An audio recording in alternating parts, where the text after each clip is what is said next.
और राजा चिटा। अब ये जंगल हमारा होगा। जितने भी पक्षी हैं, सबको उनके घरों से निकाल दो। ये जंगल अब हमारी सेना के लिए है। पेड़ हमारे होंगे, शाखाएं हमारी होंगी। चींटियां पेड़ों पर चढ़ती है और घोंसलों को गिरा देती है। पक्षी डरकर उड़ जाते हैं। वहीं रानो चिड़िया का घोंसला भी टूट गया था। वो अपने बच्चों के साथ रो रही थी। मेरा घर, मेरा छोटा सा घोंसला जिसे मैंने तिनका तिनका जोड़कर बनाया था, वो अब मिट्टी में मिल गया। मैंने हर कांटे से लड़कर, हर तूफान से बचाकर इसे सजाया था। इन मासूम बच्चों को अब कहाँ लेकर जाऊं? ना कोई शाख बची, ना कोई ठिकाना। बारिश आने वाली है, ठंडी हवाएं चल रही हैं। क्या मैं इन्हें खुले आसमान के नीचे छोड़ दूं? नहीं नहीं, मैं माँ हूँ। मैं कुछ न कुछ जरूर करूँगी। चाहे जैसे भी हो, मैं अपने बच्चों के लिए फिर से एक आसरा बनाऊंगी।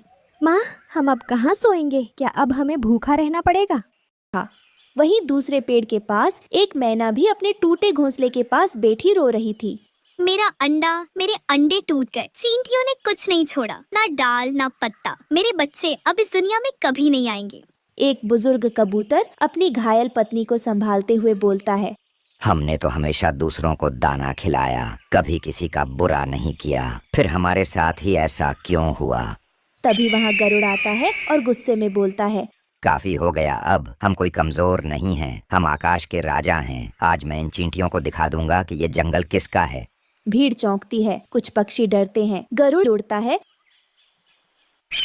और सीधे चींटी सेना पर हमला करता है। चींटियां पहले डरती हैं, लेकिन फिर एकजुट होकर जवाबी हमला करती हैं। एक विशालकाय लाल चींटी गरुड़ की आंख पर वार करती है। बाकी चींटियां उसके पंखों को काटना शुरू कर देती हैं। गरुड़ भाई, नहीं, वापस आ जाइए, बोलता है। उसकी आंखें खुली की खुली रह जाती हैं। सन्नाटा छा जाता है। गरुड़ की बलि ने सबको सच्चाई का आईना दिखा दिया कि चींटियों से सीधे टकराना मौत को बुलाना है। रानो अपने बच्चों को और कसकर गले लगाती है। बाकी पक्षी मौन हो जाते हैं। अब समय है कि हम समझदारी से सोचें, नहीं तो एक एक कर हम सब मिटा दिए जाएंगे। फिर सभी पक्षी एक सभा बुलाते हैं और सरपंच चील भी आते हैं और सभी की समस्या को सुनते हैं। मेरा भी घोंसला गिरा दिया गया। अब मैं और मेरी पत्नी कहाँ जाएं? हमने शांति से रहना चाहा, पर इन चींटियों ने तो कोई कसर नहीं छोड़ी। अब बहुत हो गया। ये जंगल हमारा था और रहेगा। हमें कोई रास्ता निकालना होगा। पर सरपंच जी, चींटियों की तादाद बहुत है, उनसे लड़ना नामुमकिन है। हाँ रानो, लेकिन जीत सिर्फ ताकत से नहीं होती, समझदारी से होती है। और इस योजना में तुम्हारी भूमिका सबसे खास होगी। एक गुप्त स्थान पर चील, रानो और कुछ